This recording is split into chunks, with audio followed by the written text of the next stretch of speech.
rasan'andro zay hanambarana ny foro mba hitambatrao iray anatinona reo tsy nety efa natao hanambara ofisialy firetrandro zao sy anao andro volamena hanamafy sainy ekena ny sitrapo fa tsy terena nombiketo maleo tena ka tiany tanako raisy mba ho anao forofoko e tsy misangy arany tena tiako ianao fony teny ampiandohana tamin'ny sasakalininy teny mamy efa voalaza feliko eto ankehitriny hoe sartina tokapo mandrakizay noho ianao de fa mazava na leo avy mampanay osaina mampanay efa papinao tanteraka reo toka efa nomeko ankehitriny asolo-peratra ka tatyona nio fa tsy sandravana animba na isetra ny espito tsika miaraka mamindra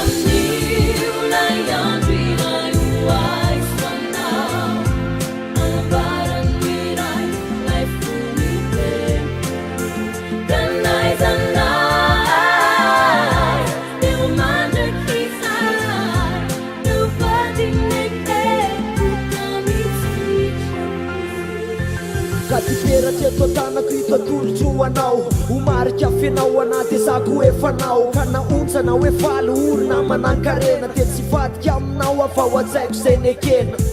tsy terena fa ny sitrapolo zany ity anao sanatsanao amandra-pialako eto tany antoanatrehan'Andriamanitra sy ny fiangonana ka na isetra olana de zako efa niomana nareo vafolombelona fa za efa ny vato hoe ho ray-pianakafiana sany andriny itsoka ady fa fantako sahady fa matoza tompo toerany oetinany atokatrano le toetsaina fandeferany zay nampaharitra nitondra fifaliana ka ny lapatsika rongo lavitry ny fijaliana ny fakifina iserana sandalo tokatrano paradiso tsy riritiny favala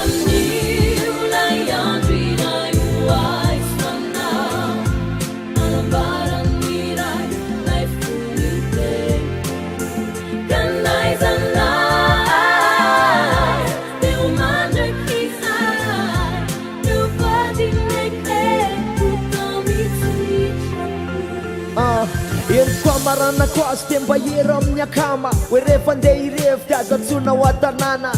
fa manambady ny atalàna mampamanga matozany e maika ody de ny anjely sasamiandry fa zaho ade mivoady hoe nititra efa nariko fa kapana mandalo matokisa fikopiko ianao ny fifaliko matolatsa-dranomaso satria nandonana le teny tiany peratra ka raiso hoe